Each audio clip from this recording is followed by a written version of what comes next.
I started off, my wife, we divorced, and so I started drinking real bad.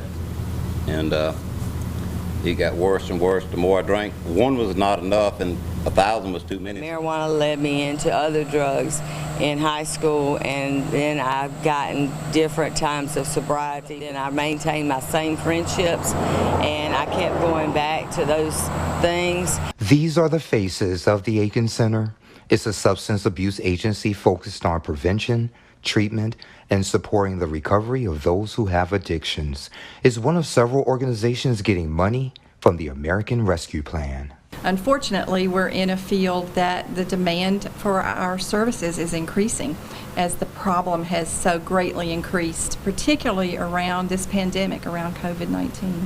After leaving the CSRA for several years, for John, it was a conversation with his daughter that forced him to get the treatment he needed.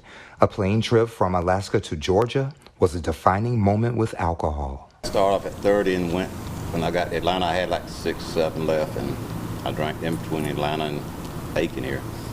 So At the center, people like John and Mary Jane can get the peer support from people who know the issues firsthand. I am the living example for the patients that we come in as, to give an example of some hope. Meanwhile, the Aiken Center has plans of opening up a location in North Augusta with the money received to help serve the people of the western part of the county. And we're seeing way too many overdoses, both fatal and non-fatal. EMS in Aiken County has way too many calls. So in addition to just trying to work upstream and really do better prevention and catch these problems in the early stages before there's a tragedy.